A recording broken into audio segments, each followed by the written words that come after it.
Kamusta? Ako si Natasha Kirtzek. Maligayang pagdating sa Global Eye. Ngayong gabi, aalamin natin ang mga pangunahing balita sa buong mundo ngayong linggo. Tingnan natin kung ano ang aasahan ngayong gabi.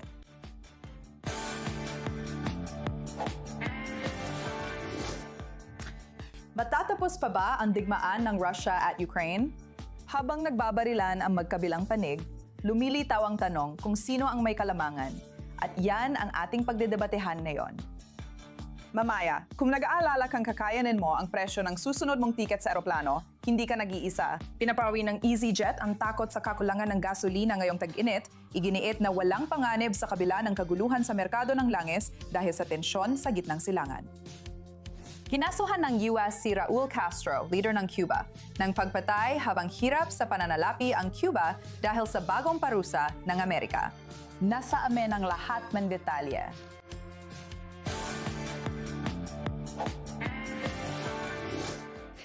Bago tayo magpatuloy, tingnan muna natin ang ilang pinakamalalaking balitang laman ng mga headline sa buong mundo ngayong linggo.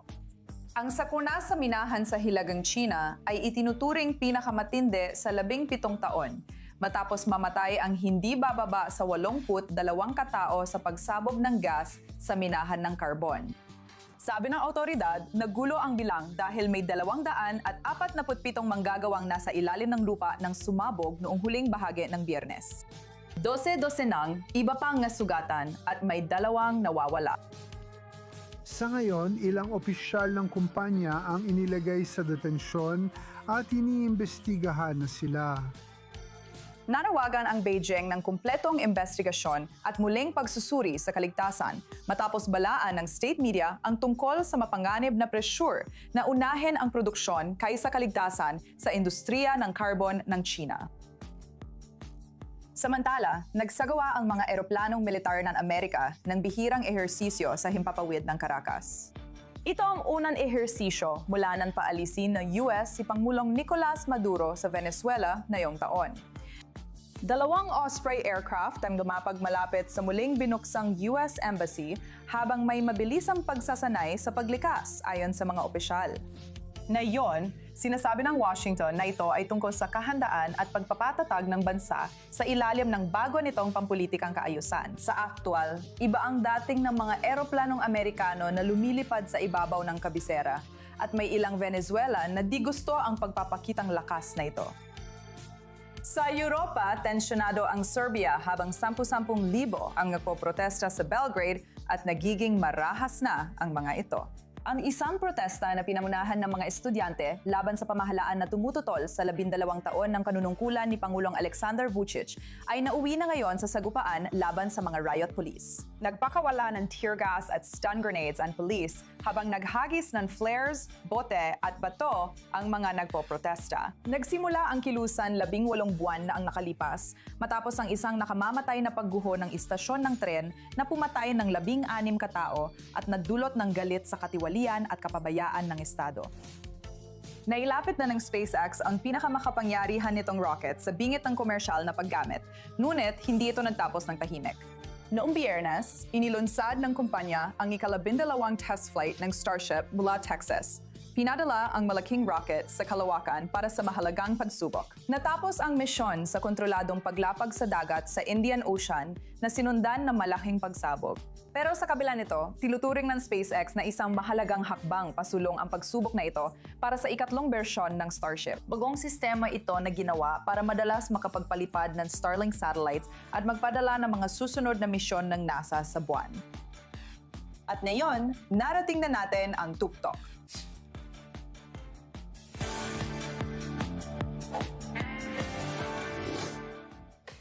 Mahigit 4 na taon na mula nang simulan ng Rusya ang digmaan sa Ukraine. Habang patuloy ang putukan sa magkabilang panig at may bagong malalaking pag-atake sa Moscow at Kiev, dumarami ang ulat mula Rusya na tila nararamdaman na ni Pangulong Vladimir Putin ang tumitinding presyon. Sa kabila ng bumabagal na ekonomiya, internet blackout at pagkadismaya ng mga lider, pati taga-suporta ng digmaan ay nagdududa na sa direksyon ng lahat ng ito. Sa kabila nito, iginiit ng Moscow na malapit na ang tagumpay sa Donbas, kaya malaking tanong ngayon ito. Kontrolado pa rin ba talaga ni Putin ang lahat? O nagsisimula na tayong makakita ng mga bitak sa loob mismo ng Kremlin? Kasama natin ngayong gabi sa panel si Katerina Lisonova para talakayin ang epekto ng digmaan sa Ukraine sa politika. Ukrainian siyang mamamahayag at media advisor ng Razom for Ukraine. Kasama natin si Sergey Markov, dating tagapagsalita ni Pangulong Vladimir Putin, at si senior correspondent Owen Alterman. Pero bago tayo magsimula sa ating debat, alamin muna natin ang ilang impormasyon sa likod nito. Ang digmaan ng Russia sa Ukraine ay hindi na lang tungkol sa takbo ng labanan, kundi sa tibay ng pwesto ni Vladimir Putin sa politika sa loob ng Russia. Malinaw na ipinahayag ni Putin na nais pa rin niyang makuha ang buong kontrol sa Donbas bilang pangunahing layunin ng digmaan, ngunit mabigat ang kapalit ng layuning ito. Patuloy na dumarami ang mga nasasawi sa panig ng Russia. Mas malalim nang naabot ng Ukraine ang loob ng Russia at hindi na mailayo ng Moscow ang digmaan sa sarili nitong mamamayan. Matagal na lampasan ni Putin ang mga pagsubok tulad ng parusa, pagkatalo sa militar, internasyonal na pag-iisa at armadong pag-aaklas na maaring nagpabagsak sa ibang lider. Sa kabila ng lahat, nakaligtas pa rin ang namumuno sa Kremlin, pero lumalakas ang presyon. Kung hindi makakamit ng Russia ang mga layunin nito sa digmaan at pati ang kontrol nito sa mga lugar tulad ng Crimea na mahigpit ng hawak ng Russia sa loob ng mahigit 10 taon, ay nanganganib pang humina. Kailangan bang bawasan ni Putin ang kanyang mga ambisyon? Kung patuloy tamaan ng Ukraine ang mga sentro ng populasyon sa Russia, lalakas ba ang suporta sa digmaan o magbabago na ang isip ng mga Ruso? Kung patuloy ang pagtaas ng namamatay, kailan magiging labis ang gastos na hindi na kayanin ng Kremlin? Maaring hindi patapos ang digmaan, pero lumalakas ang tanong sa politika. Bilang na ba ang mga araw ni Putin sa pwesto? Sige, magsisimula tayo sa 30 segundong mabilisang round. Bawat panelista ay may 30 segundo para sagutin ang unang tanong ng debate. Ang tanong, bilang nga ba ang mga araw ni Putin sa pwesto? Katerina, simulan mo. Salamat, Natasha. Oo, bilang na ang mga araw niya dahil sa ilang napakadaling dahilan. Una sa lahat, isa na siyang matandang diktador. At bawat araw, literala na bawat araw, ay hindi lang lalo siyang inilalapit sa pagkawala ng kapangyarihan, kundi pati sa katapusan ng kanyang buhay. Siguradong bilang na talaga ang mga araw niya. At saka, sobra siyang naliligaw ng isip tungkol sa kung saan siya at ang kanyang bansa dinadala ng kanyang digmaan. Sige, Sergey, ano ang opinion mo? Mananatili si Vladimir Putin sa pwesto dahil siya ay demokratikong na halal. At alam ng lahat na napakataas ng suporta kay Putin. Ngayon, medyo bumaba ito mula sa tingin ko 75 hanggang 68, mga ganon. Pero siya pa rin ang tila pinaka-popular na leader sa Europa sa buong populasyon. At malaki ang suporta ng mga tao sa kanyang ideya na ang iligal na neo-Nazi teroristang rehime ng Ukraine ay dapat buwagin at patuloy na palamigin. Sige, Owen, simulan mo na. 30 segundo. Natasha, baka mas malapit na matapos ang panahon ni Putin, pero hindi ibig sabihin nito na malapit na itong matapos. Kita mo, may problema si Putin sa loob at sa frontline, pero malakas pa rin ang Russia bilang makapangyarihang bansa. Karapat-dapat ipagmalaki ng Ukraine ang tagumpay nito sa drone warfare at pagiging self-sufficient, at may mga baraha rin ang Ukraine. Pero Natasha, sa huli, wala talagang trump card ang Ukraine. Sinadya ang biro. Sige, ngayon, bubuksan ko ang talakayan para sa mas mahahabang sagot. Wala na tayong 30 segundong timer. Gusto kong pag-usapan ang issue ng kahinaan sa politika. Dahil sa mga palatandaan ng kahinaan sa politika at mga survey sa Russia na tila nagpapakitang humihina ang suporta kay Putin, posibleng lumayo si Pangulong Trump ng US kay Putin at mapalapit sa Ukraine. Katerina? Una, gusto kong simulan sa katotohanang nadising ang Ukraine ngayong araw sa isa sa pinakamalalaking pag-atake, lalo na sa Kiev. Isa sa malinaw na patunay na delusional ang Russia at si Putin ay ang paulit-ulit nilang pag-atake gamit ang ballistic missile. Muli mga sibilyan, walang target na militar at gumagastos sila ng malaking pera para sa mga target na yon. Habang ang sarili nilang teritoryo ay inaatake at ginagantihan ng mga puwersa ng Ukraine, parami din ang mga oil refinery na tinatarget sa parehong gabi. na malinaw na nagpapakita na ang gobyerno ng Russia ay hindi nagmamalasakit sa sarili nilang mga tao, pero desidido silang wasakin ang Ukraine sa aspetong kultural at teritorial. Tungkol sa pagbabalik at posisyon ng Amerikanong presidente. Sa huli, sa pagtatapos ng araw, maiintindihan ni Pangulong Trump na may kalamangan ng Ukraine at mauunawaan niya ito. Una, para sa kapakanan at kinabukasan ng Amerika at ng mga Amerikano dahil dito nakasalalay ang hinaharap. At ito ay isang bagay na mangyayari rin dahil mahal ni Donald Trump ang kanyang bansa, mahal niya ang kanyang mga tao, at ito ang makikita natin sa nalalapit na hinaharap. Sergey, ano sagot mo dyan? Una sa lahat, hindi ako naniniwala na ang mga talagang makatuwirang tao ay maniniwala sa sinabi ng ating kasamahan mula sa Kiev. Dahil bawat susunod na pangungusap niya ay sumasalungat sa nauna niyang sinabi. Siyempre, ito ay purong propaganda sa isang napaka-radical na anyo. At pakiusap, huwag ninyong ipakita na parang natitiwala kami sa sinasabi niya. Siyempre, hindi. Tungkol sa kahinaan sa politika at iba pa. At ayon sa pagkakaintindi natin, nagpasya si Trump na kilalanin ang Crimea at Donbas bilang bahagi ng Rusya. At ng mga tropang Ukrainian ay dapat umatras mula sa Donbas. At ang hukbong Ruso naman ay bilang kapalit, dapat umatras ng mga tropa mula sa mga rehiyon ng Kharkiv, Khyum at Dnipropetrovsk na nasakop ng hukbong Ruso. At ito ay dapat maging isang palitan ng teritoryo at pagkilala ng Estados Unidos sa jurisdiksyon sa Crimea at Donbas. Ngunit hindi kayang tuparin ni Donald Trump ang kasunduang ito. Kaya siya lumayo kay Putin at lumapit kay Zelensky dahil para kay Trump, si Putin ay isang malaki at malakas na leader pampolitika na labis niyang iginagalang. At si Zelensky para sa kanya ay isang kaaway, kaibigan ng lahat ng kaaway ni Donald Trump. Siyempre, alam niya ito ng mabuti. At saka si Zelensky ay nagbigay ng maling impormasyon sa mga kaaway ni Donald Trump para ipakulong si Trump. Baka natatandaan mo na siya ilang oras din sa kulungan. Kaya walang pagkakataon. Pero hindi na kayang tuparin ni Trump ang mga kasunduang naabot doon sa Alaska. Kaya ganyan ang sitwasyon at magpapatuloy lang ang digmaan. Sergey, maaring tama ka na hindi makakamit ng Ukraine ang pinakamataas na resulta na pinapangarap ng ilan.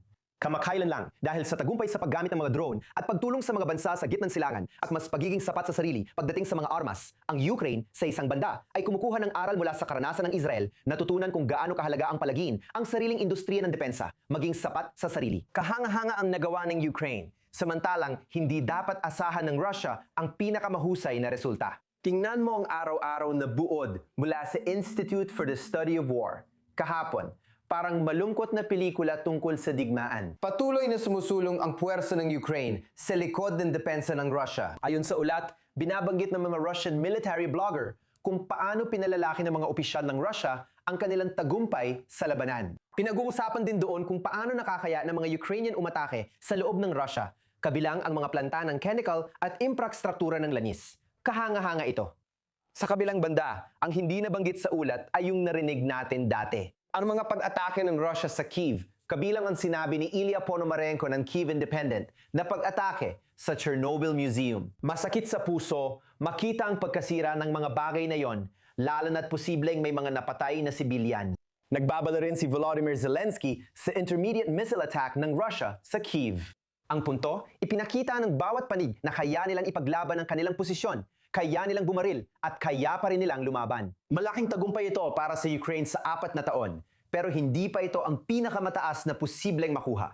Kung iniisip ng mga Ukrainians na pabor sa kanilang sitwasyon, baka dililinlang lang nila ang sarili nila. Dahil ang Russia, sa huli, ay isang makapangyarihang bansa at ang asymmetric warfare ay gumagana lamang kung ang panig na mas malaki at mas malakas sa labanan ay nararamdaman na limitado sila ng mga patakaran at pamantayan. Hindi malinaw na ganoon si Vladimir Putin. At kung handa siyang itudo ang pag-escalate, Maaring manalo siya sa digmaan kahit sa kabila ng tagumpay ng Ukraine. Catherine, napansin ko marami kang naging reaksyon sa mukha habang magsasalita ang dalawa nating panauhin. Ano ang gusto mong sabihin bilang tugon sa sinabi ni Owen? Ako ay naka-base sa Washington DC, hindi sa Kiev. Nililinaw ko lang ito para sa inyong mga manonood. Isa pang ideya ay maraming tao ang naniniwala na may kapangyarihan ang Russia dahil lamang sa laki nito. Pero wala namang kakayahan ang Russia pagdating sa technical na pag-unlad. Ang yaman lang ng Russia ay likas na yaman mula sa lupa na binebenta nila. Pero wala silang kalamangan sa teknolohiya at ibang pag-unlad. Nakikita natin ito ngayon. At saka ang laki ng bansa, kung pag-uusapan natin ng digmaan ay hindi nakakatulong sa Russia na yon dahil kulang sila sa air defense para maprotektahan ng lahat ng mahahalagang militar at economical na pasilidad. Nakikita natin ito na aktibong nangyayari ngayon. Ngayon, alam mo, gusto kong pag-usapan ng kaunti ang dumaraming bilang ng mga kaswalti sa panig ng Russia na nakikita natin nitong mga nakaraang linggo. Narinig natin kay Owen na may mga pag-atake ang Ukraine sa mas malalayong bahagi ng Russia na tumatama sa mga bahagi ng Russia na hindi inaasahan at maraming nag-akala na hindi kaya ng Ukraine gawin ito. Ang tanong ko kay Sergey, nakikita ba nating nahahati ang pananaw sa Moscow dahil sa pantaas ng bilang ng namamatay sa digmaan para sa Russia? Dakilang gruson. Maraming namamatay dahil puro propaganda lang ang mga otoridad. Tingnan mo ang mga numero, napakasimple. Noong nakaraang 2 taon, nagkaroon ng palitan ng mga bangkay ng mga napatay na sundalo. Isa sa 40. Isang sundalong Ruso ang ipinagpalit sa 40 sundalong Ukranyano. Ito ay sa loob ng 2 taon. Ngayon, medyo nagbago na at ngayon, isa sa 15. Ibig sabihin nito, hanggang ngayon kahit na medyo nabawasan ang opensiba ng mga Ruso, gayunpaman noong Abril, ang bilang ng palitan ng mga sugatan, isang napatay na sundalong Ruso sa bawat 15 sundalong Ukranyano. Siyempre dapat nating isaalang-alang hindi lang ang bilang ang napatay na sundalo, kundi pati ang pagsulong ng hukbong Ruso. Kaya naman ang larangan ng labanan ay nasa ilalim ng kontrol ng mga Ruso. Pero ipinapakita rin nito na imposibleng isipin ng makatwiran at may lohika na mas marami pang napatay na sundalong Ruso kaysa sa inyo, Ukraine, sa Syria. At pangalawa, dapat mong isaalang-alang na ang hinihingi ng mga Ruso ay hindi kunin ang Donbas. Hindi. Ang hinihingi ng mga Ruso ay dapat maging demokratiko, normal at neutral na bansa ang Ukraine at hindi isang neo-Nazi na teroristang rehimen tulad gayon. Kaya naman ang malaya at patas na eleksyon ay hinihingi ng mga Ruso.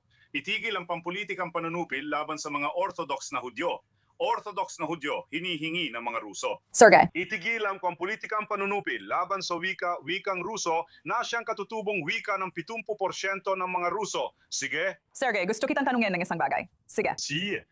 Gusto kitang tanungin tungkol sa mga internet blackout na nakikita natin sa buong Russia.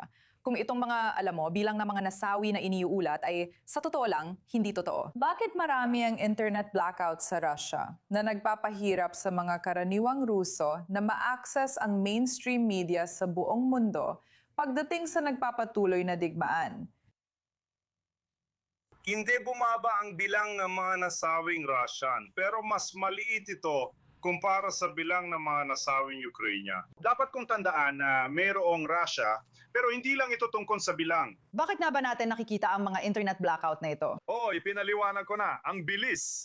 Hindi pa rin nagkaroon ng malawakang mobilisasyon ng Rusya gaya ng Ukraine. Voluntaryo lang ang pumupunta sa digmaan sa mga taon na ito, maliban sa 1 buwan mula nang magsimula ang labanan. At kung titingnan mo sa internet, sinusubukan na yon ng Rusya na gumawa ng sariling pangunahing app sa pagmemensahe dahil naniniwala ang mga tao, lalo na ang mga nasa otoridad, na masyadong delikado ito sa politika. Kung kontrolado ng mga bansang kanluranin ang mga pangunahing app sa pagmemensahe, na sa katunayan ay kalahok sa hybrid na digmaan at proxy war laban sa Rusya, kaya ito ay kumikilos. Karamihan sa mga Ruso ay mas gustong gumamit ng ibang app sa pagmemensahe. At meron ding ilan, marami, dahil ito ay sarado at tungkol sa mobile internet. Ginagamit ito ng mga drone ng Ukraine para sa pagtukoy ng target. Oo, medyo limitado ito at hindi masaya ang mga tao. Natatakot din ako magsalita. Ganun ang aming kalagayan. Pero gayunpaman, tinatanggap nila na ito ang realidad. At ito, sa totoo lang, ay magiging realidad din sa mga bansang Europeo sa loob ng ilang taon. Katerina, gusto mo bang mag-react sa sinabi ni Sergey nito lang? Ibig ko sabihin, sa totoo lang, siguro iisa lang ang masasabi ko dyan. Ang mismong katotohanan na hindi kinukuha ng mga Ruso ang mga bangkay ng kanilang mga nasawing sundalo at sa dami ng mga napatay. Palatandaan lang ito na wala silang pakialam sa sarili nilang tao. At malamang, hindi pa nga nila alam, may malaking posibilidad na hindi nila alam ang totoong bilang ng mga nasawi dahil sa hibang na digmaang ito na kanilang nilalabanan. At isa pa itong katotohanan na ayaw nilang kunin ang mga bangkay na napakarami sa kanilang napapatay. O baka hindi nila makita ang mga bangkay na yon. Talagang nakakalungkot ang larawan ng sitwasyon na nakikita natin ngayon sa Rusya. Gusto kitang bigyang pagkakataon sumagot, Sergey. Sige, magpatulot. Nagsisinungaling siya. Nagsinungaling lang siya. Sa tingin ko, lahat naman ay nakakaintindi na nagsisinungaling lang talaga siya. Gusto mo bang mag-react doon? Oo, sige. Ilang punto lang. Una sa lahat, kay Sergey, kailangan kong sabihin, bilang isang Israeli at bilang isang Hudyo, sobrang nakaka-offend marinig na tinatawag na Nazi ang gobyernong Ukrainian. Alam ko na hindi mo ito ginagawa dahil sa galit sa mga Hudyo o dahil sa motibo ng anti-Semitismo. Alam ko yon. Sa tingin ko, at marahil hindi lang ako, hindi ka tanggap-tanggap na minamaliit ang kasamaan ng mga Nazi sa paglalagay ng label na yon sa gobyerno ng Ukraine na hindi naman karapat-dapat tawaging ganoon. Tungkol sa pagkaantala ng internet, gets ko na pwedeng magamit ng mga Ukrainian ang internet laban sa Russia para sa layuning militar. Sa Israel, halimbawa, pinapatay ang mga sistemang GPS sa ilang lugar sa ilang panahon nitong nakaraang 2.5 taon. Kahit nakakainis para sa amin, naiintindihan namin. Pero mukhang sinusubukan ng Russia kontrolin ang impormasyon sa dami ng mga paghihigpit sa internet. Sa kabila ng lahat man yan, Natasha, gaya ng natutunan natin mula sa mapait na karanasan nitong nakaraang 4 na taon, ang digmaang ito ay hindi lang tungkol sa katarungan, tungkol din ito sa kapayapaan. At ang pagbabalansi sa dalawang layuning iyon ay kasing halaga pa rin ng dati. At nababahala ako na ang labis na kumpiyansa, ang posibleng labis na kumpiyansa sa panig ng Ukraine, may pakiramdam na dahil sa mga tagumpay, kahit paunti-unti, sa larangan ng labanan, sa geopolitika, sa paggamit ng mga drone sa digmaan, at sa mga pag-ataking malalim sa teritoryo ng Russia, kahit kahanga-hanga sila, maaring makalimutan ng Ukraine na sa asymmetric na digmaan, ang mas malakas na panig ay hindi sumusunod sa mga patakaran. Oo, kung ang mas malakas na panig ay may sandatang nuclear, dapat pigilan ng kayabangan at gawing makatwiran, matalino, at praktikal ang mga pulisiya. Umaasa akong ito rin ang iniisip ng mga tao sa Kiev habang hinaharap nila ang matinding pagsubok. Sergey, interesado akong marinig ang opinion mo kung ano na ang layunin na yon ni na Putin at ng Kremlin. Sa tingin mo ba, malapit na talagang matapos ang digmaan sa kahit anong paraan? O sa tingin mo ba marami pang labanan ang makikita natin sa hinaharap? Hindi teritoryo ang ipinaglalaban ng Rusya, pinakamalaking bansa ito sa mundo. Lumalaban sila para sa kalayaan ng mga tao sa Ukraine. Una sa lahat, para sa kalayaan at seguridad ng mga taong bumuto sa referendum at sumama sa Rusya sa 5 bagong rehiyong ito, pero pati na rin para sa mga taong nakatira sa Ukraine. Dapat silang malaya mula sa bagong Nazi na rehimen. Inuulit ko, ang bagong Nazi na rehimen. Kung gusto mo, pwede kitang bigyan ng simpleng katotohanan na kayang patunayan ng Kongreso ng Amerika na ito ay bagong Nazi na rehimen. At ayaw ng Russia ng anumang banta mula sa rehimeng Ukrainian, hindi rin sa Russia o sa mga mamamayang Ruso sa Ukraine. At ang karamihan ay mga mamamayang Ruso na nakatira doon. Sa Ukraine, dahil ang Kiev, na maaaring alam mo, ay naging kabisera ng Russia sa loob ng 3 siglo sa kasaysayan. Ang Ukraine ay bahagi ng Russia sa loob ng 1,000 taon. At ang ibig sabihin lang ng Ukraine ay, alam mo, ang sulok ng Russia. Ito'y pagsasali ng salitang Ukraine, sulok ng Russia. Kaya para kay Vladimir Putin, malinaw ang kanyang layunin. walang banta mula sa rehimeng Ukrainian, hindi sa Russia, hindi rin sa mga mamamayan ng Ukraine. Ibig sabihin, demilitarisasyon, dinatsipikasyon, demokratikasyon at pagtigil ng pampulitikang panunupil. Napakasimple. Katerina, anong opinion mo dito? Sa palagay mo ba matatapos na ang digmaan o marami pang taon ng labanan? Pwede mo ring sagutin si Sergey. Nakita kong umiling ka. Una sa lahat, kung pag-uusapan natin ang digmaan, sa tingin ko magtatagal pa ito dahil magtatagal ito hanggat pareho pa rin ang retorika ng Russia gaya ng narinig natin ngayon. Hanggang sa magbago sila ng retorika, malamang na mananatiling pareho ang sitwasyon. Kahit na ang Ukraine ay tiyak na nakakamit na ng mga tagumpay sa teritoryo. Kahit mapaalis ng Ukraine ang mga Ruso, patuloy pa ring atake ang Russia. Kaya posibleng maging katulad ng sitwasyon sa Israel. Magkakaroon tayo ng sabayang pamumuhay hanggang matanggap ng Russia na hindi na nila maaring angkinin ang anumang teritoryo sa Ukraine. Kahit pabatay ito sa anumang propaganda o mga makasaysayang ideya o kung ano paman, wala talaga silang karapatang gawin yon. Hanggang hindi nila nauunawaan yon, magpapatuloy ang sigalot. Pero magiging mas mahirap at mas matindi ito para sa Rusya bawat araw.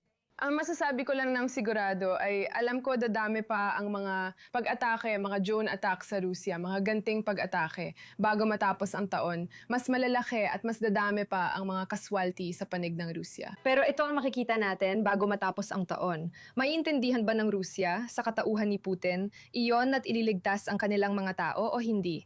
Bukas pa ang tanong na ito para sa kanila. Sa kasama ang palad, kailangan na nating tapusin ang debat. Salamat sa mga panelista. Magko-commercial break lang tayo, manatili sa Global Eye. Babalik kami agad.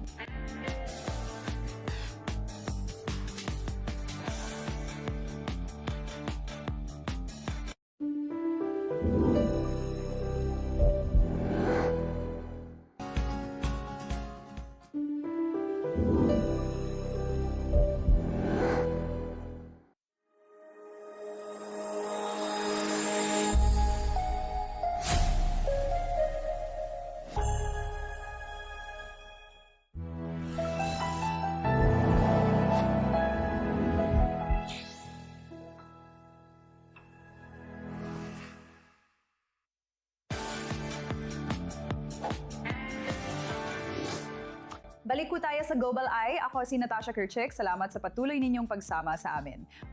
Isang punong-punong tren ng mga pasahero na bumabaybay sa timog-kanlurang bahagi ng Pakistan ang tinamaan ng isang malagim na suicide bombing na ikinasawi ng hindi bababa sa 23 katao at ikinasugat ng mahigit 70 iba pa. Sabi ni mga opisyal, isang sasakyang may pampasabog ang sumabog sa tabi ng riles sa Quetta habang dumadaan ang tren, kaya tumaob at nagliyab ang dalawang bagon. Maraming biktima at maraming bahay ang nawasak dito. Taga rito ako at maaga kanina may malakas na pagsabog. Paglabas ko at pagtingin, puro gulo ang nakita ko sa paligid ng tren. Ang separatistang militanteng grupo na BLA ang umako ng responsibilidad at sinabing mga security personnel ang kanilang target kahit na may mga civilian din sa mga namatay. Ito ay isang grupong humihingi ng kalayaan mula sa sentral na pamahalaan ng Pakistan. Lumipat naman tayo sa Africa ngayon. Ang silangang Africa ay kasalukuyang nasa gitna ng isang labanan sa pulisya tungkol sa mga segunda manong damit. At ang pangunahing issue dito ay talagang simple lang. Ayon sa pamahalaan, dahil sa dami ng murang imported na damit mula kanluran, halos imposibleng magtayo ng sariling industriya ng tela. Sabi ng mga opisyal, bagamat may trabaho, kadalasan nauuwi lang ang mga bansa sa mababang halagang bentahang muli sa halip na pagmamanupaktura. At iyan ang dahilan kung bakit ang Uganda ang pinakabagong bansa na nagdagdag ng 30% buwis sa mga gamit ng damit. Ayon sa mga taga-suporta, mapaprotektahan ang lokal na industriya at kalikasan. Pero babala ng kritiko, maaring hindi na ito kayanin ng mga mamimili at hindi mas solusyonan ang problema sa produksyon. Ngayon, hinaharap ng Canada ang pinakamalaking pagsubok sa pambansang pagkakaisa nito sa loob ng mga dekada. Ngayong Oktubre, boboto ang Alberta, ang lalawigang mayaman sa langis, kung mananatili silang bahagi ng Canada o magiging malayang estado. Sisimulan ang legal na proseso para sa posibleng referendum ng kalayaan. Nagsimula ang panawagan nito matapos pumirma ang daan-daang libong taga-Alberta sa mga petisyon dahil sa pagkadismaya sa patakaran sa enerhiya, buwis at labis na panghihimasok ng federal na pamahalaan mula Ottawa. Tapat ako sa Alberta at Canada, pero naniniwala ako mas uunlad ang bansa kung igagalang ang karapatan ng mga probinsya at bibigyan sila ng kapangyarihang pamahalaan ng sarili nang minimal ang pakikialam ng federal na pamahalaan. Mga taga-Alberta at Quebec, hindi Ottawa, pati na rin ang ibang probinsya, dapat may kapangyarihang kontrolin ang sariling direksyon at kapalaran. Sabi ng mga leader ng separatista, mas malaki ang ambag ng Alberta sa Canada kaysa natatanggap nito at may ilang nagmungkahi ng mas malapit na ugnayan sa Estados Unidos. Ngayon, ang tanong, ano ba talaga ang lumilipad sa restricted military airspace? Muling naging sentro ng usapan ang tanong na yan matapos maglabas ang Pentagon ng bagong batch ng dating classified UFO files. Kabilang ang infrared video ng kakaibang lumilipad na bagay malapit sa US military aircraft sa mataong lugar. Ipinagdiinan ng mga opisyal na wala pa ring ebidensya ng buhay mula sa ibang planeta, pero inamin din nila na marami sa mga insidenteng ito ay nananatiling hindi pa rin maipaliwanag. May bagong ulat na naglalarawan ng kumikislap na mga orb na di umano'y humahabol sa mga fighter jets sa military mission. Bahagi ang mga file na ito ng transparency campaign na iniutos ni Pangulong Donald Trump na nagsabing ang mga Amerikano ang dapat magdesisyon kung ano talaga ang nangyayari. Ngayon, tutukan natin ang ilang pangunahing balita sa mundo na maaaring di mo napansin ngayong linggo.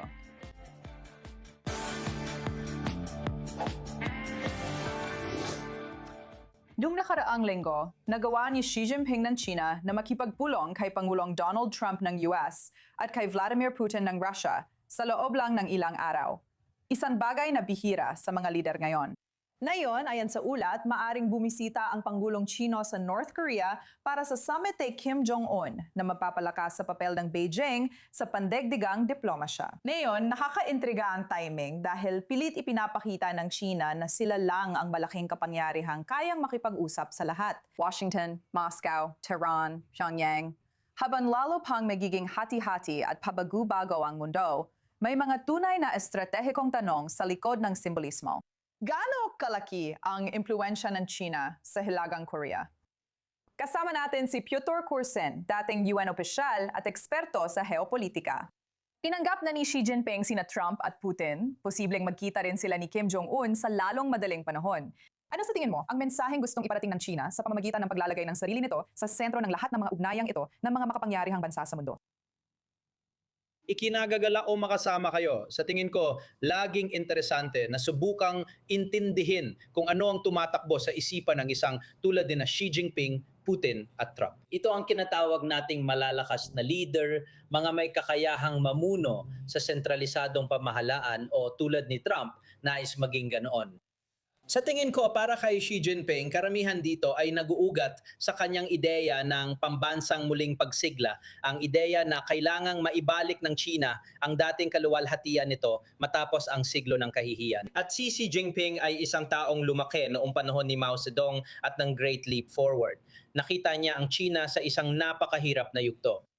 Sa tingin ko, malaki ang impluwensya nito sa kanyang pagpapalaki. Ang kanyang ama ay nagtrabaho sa gobyerno. At siya ay naging isang taong masusing nagtrabaho upang ipaglaban ang mga interes ng China sa paraang hindi nagawa ni Hu Jintao at ng mga nauna sa kanya. Ang pagtanggap kina Putin at Trump ay patunay na kayang makisama ng China sa kahit sino. Sa tingin ko, dapat tayo magpaalala na ang mga pagpupulong na ito ay nangyayari dahil may mga pagkaantala sa kanilang panig. Pero hindi naman kailangang gawin ito ng China ng sabay. Ang katotohanang nagkita at inayos sina Putin at Xi noong Mayo 21 petsang, may kahulugang I love you sa wikang Chino ay isang sadyang hakbang. Sa tingin ko, malinaw na nakisama si Xi kay Trump pero mas gusto niyang makita si Putin. Kung may saysay man yun. At sigurado akong pinag-uusapan ng dalawa ang karanasan ni Xi kay Trump at kung paano siya haharapin, manipulahin at iba pa. Kaya naging mahalaga ang mga nakaraang linggo para sa Beijing. Ngayon, gusto kong pag-usapan pa ang tungkol sa Hilagang Korea. Kamakailan lang ay binago ng Hilagang Korea ang kanilang konstitusyon. Inalis nila ang anumang pagbanggit tungkol sa muling pagkakaisa kasama ang Timog Korea. Ano ang ibig sabihin nito para sa iyo at paano ito makakaapekto sa paraan ng pagdaraos ni Beijing at Kim Jong-un ng ganitong pagpupulong? Nakaka-interes. Ang Hilagang Korea o si Kim Jong-un ay gustong mapansin at mapunta sa sentro ng atensyon. Tama? Nakikita natin ang mga pagsisikap niya na maging mahalaga sa pandaigdigang sistema, sa pandaigdigang komunidad noon. At talagang kakaiba na walang nababanggit o nabibigyang pansin ang Hilagang Korea. Lalo na't napakagulo at hati-hati ng mundo ngayon dahil sa mga nangyayari sa Iran, Ukraine at iba pa. Kaya magiging interesante sa pulong na ito kung paano kikilos si Kim Jong-un.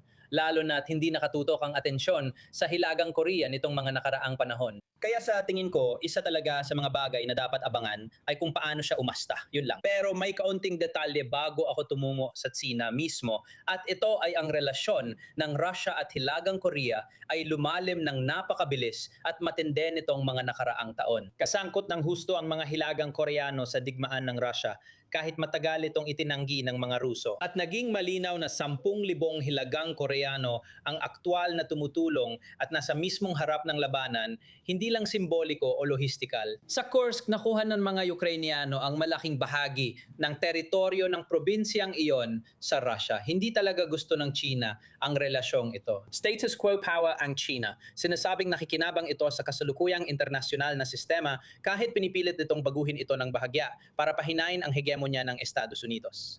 Pero hindi ito kasing pabaya o istorbo ng Hilagang Korea o Russia, kaya hindi tinanggap ng China ang relasyong ito.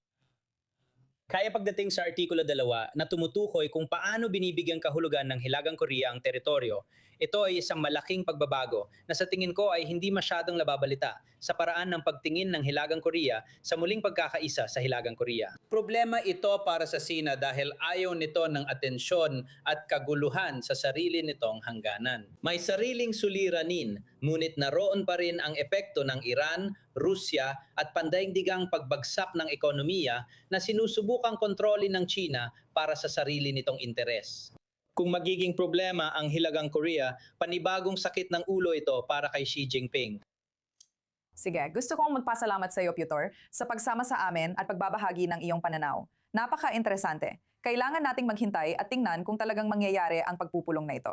Ngayon, lipat tayo sa ibang paksa, mga kaibigan. Kung may pinapapaliban mo ang summer vacation booking dahil nag-aalala kang baka maantala na naman ang mga biyahe o biglang tumaas ng husto ang presyo ng tiket dahil sa sigalot sa gitnang silangan, huwag mag-alala, hindi ka nag-iisa. Ang mga airlines sa Europa ay nahaharap ngayon sa malaking energy shock dahil naapektuhan ng labanan sa Gulf ang mga rutang dumadaan sa Strait of Hormuz, isang mahalagang daanan ng supply ng jet fuel. Ngayon, halos dumoble ang presyo ng gasolina at may pangamba ng kakulangan sa Europa. Pero ayon sa CEO ng EasyJet, hindi dapat magpanik ang mga pasahero. Sinabi niyang tuloy ang mga biyahe na yung tag-init. Nagbabala ang mga airline na nag-iba na ang ugali ng biyahero. Mas natatagalan mag-book, mas maingat sa presyo, at inaalam kung ang krisis sa geopolitika ay pansamantala lang o talagang magbabago sa gasto sa paglalakbay sa mga susunod na buwan. At gusto kong lumipat na yon kay ekonomistang Alex Con na kasama natin dito sa studio para tulungan tayong maintindihan kung ano ang ibig sabihin ng pagtaas ng presyo ng gasolina at pag-aalala ng mga mamimili. Napakahalo ng mga mensahe dito. Bilang mahilig maglakbay, syempre lilipad ako palabas ng Israel. Naghihintay ako hanggang sa huling sandali bago mag-book dahil hindi mo alam kung ano ang mangyayari, pero malinaw na iba ang karanasan para sa mga taong nasa ibang bansa. Ayon sa mga airline, walang agarang kakulangan sa gasolina, pero tumataas ang presyo ng jet fuel. Gaano kalaki ang pressure nito sa airline industry kita at presyo ng ticket? Tumataas na ba ang presyo ng mga ticket? Nakakahiya talaga ito para sa mga airline. May ilang malalaking airport hub, lalo na sa Gulf tulad ng Dubai, ang isinara at may ilang airline na nalugi. Spirit Air, Magnific Charter, Joy Air, hindi bababa sa 3 airline na nalugi. Tulad ng sabi mo, tumataas na rin ang presyo kaya naiinis ang mga tao. Hindi dapat masyadong seryosohin ang pahayag na ito kasi hindi rin alam ng mga CEO ang mangyayari sa politika ng US at Iran. Hindi nila alam kung ano ang mangyayari sa Hormuz Straits o anumang bagay na katulad nito. Gusto lang nilang pakalmahin ang mga tao at sabihing bumili agad ng ticket para makatulog sila ng maayos siguradong mapupuno nila ang mga flight. Ang bagay na maari nilang isaalang-alang ay ang katotohanang napaka-agresibo ng pandaigdigang ekonomiya. Kaya kapag tumaas ang presyo ng langis, bigla kang makakakita ng mga bagong pinagkukunan ng langis, lalo na't ang US ay naging pangunahing tagaluwas ng langis at gas. Ganun din sa South America at iba pa. Dahil mura ang langis sa Gulpo, pero dahil nahahadlangan na ngayon ang supply ng langis mula sa Gulpo dahil sa Hormuz Straits, bigla mong makikita na ang mas mahal na langis ay nagiging kompetitibo. At maganda yon dahil biglang ang supply ay nakakabalance kahit papaano sa problema sa Straits of Hormuz. Kaya tingin ko magandang balita ito pero dapat pa ring mag-ingat. Naririnig natin na mas late na nagbubook ng flights ang mga tao. Sa sarili kong karanasan, nagawa ko rin ito dahil sa hindi tiyak na sitwasyon sa Sigalot. Ano ang sinasabi nito tungkol sa kumpiyansa ng mamimili ngayon? Ramdam na ba ng airline at industriya ang epekto? Apektado na sila. Maraming airline ang nalugi. Nalugi ang EasyJet. Malaki rin ang nalugi ng Air France at Qatar Airlines dahil sa mga flight na nakansela. Kaya maraming airline ang nahihirapan na yon. May ilang airline na nag-hedge ng presyo ng langis na mahalaga para sa kanila. Kaya may ilang airline na nagplano at inayos na yon. Isa pang problema ang mababang halaga ng dolyar dahil maraming airline ang binabayaran sa dolyar. Maaari ito makaapekto sa kanilang pananalapi, depende kung paano nila binabayaran ng langis o ibang serbisyo. Kaya napakamagulo at pabago-bago ng larangan na kanilang ginagalawan. Minsan tinatawag itong perpektong bagyo kapag may kakulangan ng langis, mahal ang langis, at ang dolyar ay bumabagsak. Kaya lahat ng kawalang katiyakan na ito ay nagdudulot ng maraming krisis na kailangang tugunan agad. Tama. Pero sa tingin ko magagawa nila ng maayos ang trabaho. Ang ilan sa kanila ay may mga espesyal na software application na orihinal na ginawa para sa mga crisis sa panahon. Pero talagang magagamit din sa kaso ng langis, digmaan, at iba pang mga elemento. Sige, gusto ko lang mas malawakang tignan ang pandaigdigang kalagayan ng ekonomiya, hindi lang sa mga biyahe. Ano-ano ang mga industriya na pinaka-apektado ng sigalot na yon o mga larangang dapat bantayan ng mamimili? Sa totoo lang, mga industriya na nangangailangan ng maraming enerhiya. Isang bagong industriya tulad ng industriya ng AI, dahil gumagamit sila ng malalaking farm ng mga computer na gumagawa ng lahat ng pagpoproseso para sa malalaking language model. Kaya ang pinag-uusapan natin ay malalaking computer farm ang malakas gumamit ng enerhiya. Lalo pang tumaas at naging mahirap makuha ang enerhiya nitong mga nakaraang panahon. Kung pag-uusapan natin ang logistics, karamihan sa mga suot natin ngayon ay ginawa sa malayong silangan. At bilang resulta, ang mga produktong ito, ang supply chain, mapadamit, electronics, sasakyan o ano paman, ay nagiging limitado gaya ng naranasan natin noong panahon ng COVID pandemic. Dahil dito, naantala ang supply chain at nagkaroon ng malalaking inventoryong kailangang ipadala sa ibang pagkakataon, kaya nagkakaroon ng kakulangan. Oportunidad ito para sa may inventaryo at kayang magamit iyon. Isa itong banta para sa mga naipit na walang produkto. Kaya't ito ang mga pangunahing industriyang maapektuhan. Sige, gusto kong pasalamatan ka Alex sa pagsama sa amin. Ikinagagalak ko. Sa tingin ko, lahat tayo ay umaasa na magkakaroon ng linaw kung makakapagbakasyon pa tayo ng abot kaya. Karapat-dapat tayo. Karapat-dapat tayo. Karapat-dapat tayo. Sige. Lilipat na tayo sa susunod na balita. Sa mga ospital ng bata sa buong Estados Unidos, ang mga facility dog na espesyal na sinan ay full-time na kasama ng care teams. Tinutulungan nila ang mga batang pasyente sa sakit, stress, at takot. Gusto mong makita ito? Tingnan mo. Ang mga facility dog ay nagiging mas laganap sa loob ng mga ospital ng mga bata. Hindi lang sandaling bumibisita, kundi full-time nagtatrabaho sa clinical team.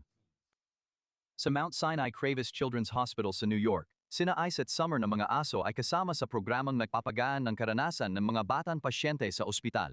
Hindi ito ordinaryong therapy dogs na volunteer. Espesyal na sinanayang mga facility dogs na ito, nagtatrabaho ng hanggang 40 oras kada linggo kasama ang mga handler nila at pinapayagang pumasok sa sensitibong bahagi ng ospital na bawal sa volunteer na aso. Malayo ito sa tradisyonal na volunteer pet therapy program. Sa volunteer program, ang mga aso ay pumapasok lamang ng 1 hanggang 3 oras bawat linggo at bumibisita sa mga pasyente. Ang aming facility dogs ay mga service dog na sinanay para magtrabaho sa ospital. Simple lang ang layunin. Magbigay ginhawa, bawasan stress, at tulunan ang mga bata sa mahirap na bahagi ng gamutan. Para sa ilang pasyente, mayasong kasama habang sumasailalim sa masakit o nakakatakot na procedure. Para sa iba, ibig sabihin nito ay makahanap ng motibasyon bumangon, maglakad, o maramdaman ulit ang pagiging bata sa hindi pamilyar na lugar. Ayon sa mga eksperto, lumalawak sa United States ang mga programang ito, at ang mga ospital tulad ng Johns Hopkins, Norton Children's, St. Louis Children's, at Mount Sinai ay gumagamit ng full-time facility dogs para suportahan ang pediatric care. Ayon sa mananaliksik, kahit sandaling pakikisalamuha sa mga asong ito ay nakakapagpabuti ng pakiramdam, nakakapagpababa ng stress, at nakakatulong sa mga bata na kayanin ang sakit. Ayon sa Human-Animal Bond Lab ng Universidad ng Arizona, makakatulong ang mga aso gawing normal ang ospital, ihanda ang mga bata sa procedure, at suportahan ang paggaling nila. Tulad ng mga tagapangalaga, may bayad din silang day off at sabay silang magpapahinga. Kapag walang trabaho, nasa bahay lang sila kasama ang tagapangalaga at nagiging ordinaryong aso. Tinatanggal ang vest at nagiging alagang aso lang sila kapag wala sila sa trabaho. Para sa mga pamilyang matagal na nananatili sa ospital, ang suporta na iyon ay maaring mag-iwan ng pangmatagalang epekto. Ayon sa staff ng ospital, may ilang bata na malapit sa mga aso. Para sa mga pasyenteng dumadaan sa matinding gamutan, ang mga sandaling ginhawa ay maaring magdala ng malaking pagbabago. Talagang kamangha-mangha. Walang katulad ang mga aso. Sige, punta na tayo sa susunod na kwento. Sa loob ng mga dekada, nakaligtas ang pamunuan ng komunista sa Cuba sa presyur ng Amerika sa kabila ng mga parusa at pag-iisa at sa tulong mula sa Rusya at China. Ngayon, lalo pang pinatindi ng administrasyong Trump ang kanilang mga hakbang. Sinampahan ng kasong pagpatay si dating leader ng Cuba na si Raul Castro ng isang korte sa US kaugnay ng pagpapabagsak sa 2 sibilyang eroplano noong 1976 na pinalipad ng grupong Cuban-American na disidente. Isang insidente na kumitil ng 4 na buhay at masakit na alaala pa rin para sa Cuban exile community sa Florida. Ang hakbang na ito ay agad nagdulot ng matinding reaksyon sa buong mundo, kung saan parehong inaakusahan ng Moscow at Beijing ang Washington ng pananakot at maging ng tila nakikipaglaro pa nga sa mga taktika ng pagpapalit ng rehimen. Kasabay nito, nagpatong ang US ng bagong parusa sa bansa na halos pumigil sa pagpasok ng langis sa Cuba, dahilan ng matinding krisis sa gasolina, mahabang brownout at kakulangan sa pagkain. Narito si John Kavalek, presidente ng US-Cuba Trade and Economic Council sa New York. Gaano kahalaga ang kasong isinampa kay Raul Castro? Sa tingin mo ba ito ay simboliko lang o posibleng mabigay daan sa mas agresibong kilos ng US laban sa Cuba? Ano kaya ang itsura nito? It's a kombinasyon ito ng dalawa mong sinabi. Isa itong pagpapakitang tao, isa itong simboliko. Hindi kailanman makukulong si Raul Castro sa US o ilalakad sa harap ng media bilang akusado. Doon niya gugugulin ang kanyang huling mga araw. Magdiriwang siya ng ika-75 na kaarawan sa Hunyo. Gugugulin niya ang kanyang huling mga araw, huling mga taon sa Cuba. Mamamatay siya sa Cuba. Ililibing siya sa Cuba. Pero sa simbolikong paraan, masasabi ni Pangulong Trump na nangyari ito noong 1996 sa ilalim ni Bill Clinton, isang Democrat. Pagkatapos ay nagpatuloy ito na walang nangyari sa panahon ni George Bush, isang Republikano, pagkatapos kay Obama, isang Demokratiko, pagkatapos kay Biden, isang Demokratiko, at ngayon kay Trump. Kaya si Pangulong Trump ay tutok sa unang at ikalawang termino niya, laging ginagawa ang hindi nagawa ng mga nauna sa kanya o binabawi ang ginawa nila. O sa kaso niya, mahina sila, tanga sila, bobo sila, at may gagawin siya. Kaya ang pagpapakitang gilas, ang simbolismo, lalo na para sa mga tao sa South Florida, ay napakahalaga. Sa pangalawang bahagi ng tanong mo, kung magdudulot ba ito ng mas malalaking parusa o aksyon mula sa administrasyon, ang sagot ay oo. Naniniwala ba ako na susubukan ng Estados Unidos na kunin si Raul Castro gamit ang militar, gaya ng ginawa nila kay Nicolas Maduro noong Enero? Hindi. Pero ito ay simbolismo, ito ay para sa itsura. Nakakatawa. Anong nagpapasiguro sa'yo dyan? Malinaw naman na walang inaasahan na kukunin si Maduro ng mga puwersa ng Amerika. Ano naman ang ipinagkaiba ni Raul Castro sa puntong ito? Isang dahilan ay si Nicolas Maduro ay kasalukuyang pangulo ng Venezuela. At muli, nakatuon si Pangulong Trump noon sa itsura o impresyon.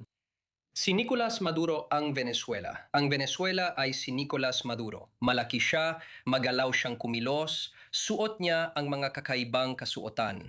At para siyang karakter sa comics, pero siyang namumuno sa Venezuela.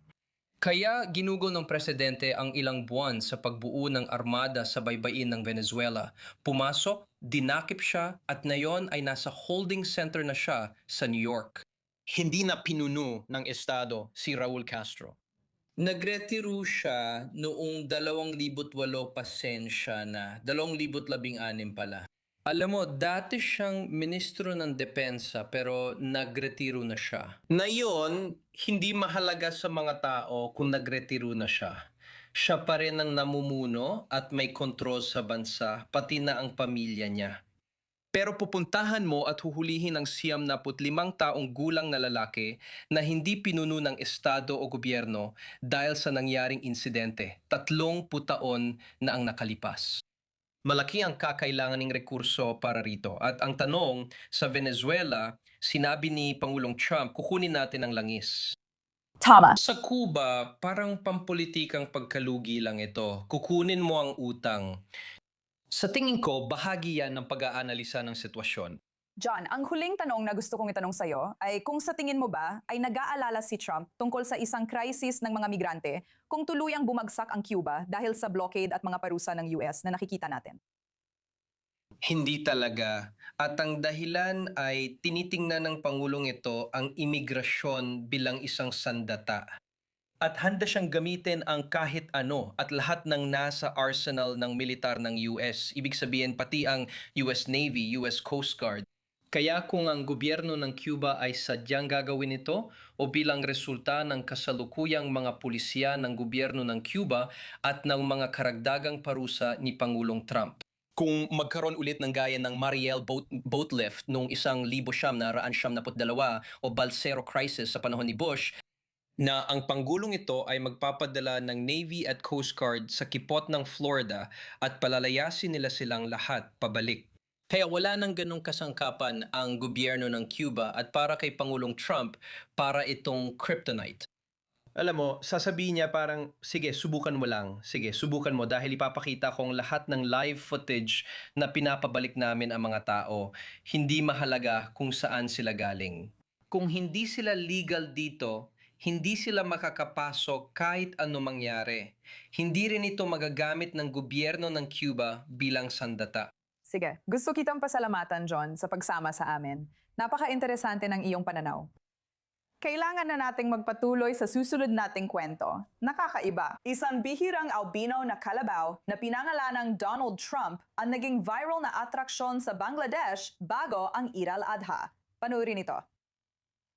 Isang bihirang albino na kalabaw na may kilalang palayaw ang naging hindi inaasahang bituin sa Bangladesh. Bago ang Eid al-Adha, nagpipo ng mga tao malapit sa Dhaka upang makita ang halos 700 kilogramong hayop na tinatawag na Donald Trump. Bakit kaya? Ang maputlang katawan, mapulang ilong, at mahabang gintong buhok na tumatakip sa noo nito. Isang itsura na, ayon sa maraming bisita, ay nagpapaalala sa kanila ng kilalang estilo ng buhok ng Pangulo ng US. Ang kalabaw kong si Donald Trump na naging viral ay binili ko 10 buwan na ang nakalipas sa palengke ng mga baka. Ang makababatang kapatid ko ang magbigay ng panalan dito dahil sa buhok nito. Viral ito kaya maraming dumayo para makita. Ang nakababata kong kapatid na lalaki. Bihira ang albino na kalabaw sa Bangladesh dahil karamihan ng kalabaw doon ay maitim ang balat. Dahil dito, higit na namukotangi ang hayop na ito sa libu-libong bakang inihahanda para sa Eid al-Adha. Habang kumalat online ang larawan ng kalabaw, dumagsa rin ang mga tao. Kaya naging lokal na viral celebrity ang alay na hayop. Siya ang asawa. Simbolikong pangalan lang ito. Hindi talaga maikukumpara ang tao sa hayop. Ibinigay namin ito dahil sa pagmamahal at pagkagiliw. Ang kalabaw ay sa huli na ibenta ayon sa bigat nito sa halagang 550 Bangladeshi taka, bawat kilo mga $4 at 50 sentimo. Para sa marami sa mga pumunta upang makita ito, hindi lang ang pagiging bihira nito ang dahilan, kundi pati na rin ang kakaibang halo ng politika, pop culture, at tradisyon ng pista, na lahat ay pinagsama-sama sa isang talagang kakaibang kalabaw. Kailangan ko sabihin, napaka-cute niyang kalabaw at gusto ko talaga ang kanyang hairstyle. May dating talaga siya. Hanggang dito na lang, ang Global Eye. Ako si Natasha Kirchik. Salamat sa pagsama sa amin. Magkita-kita tayo ulit sa susunod na linggo at sana'y maging maganda ang araw ninyo.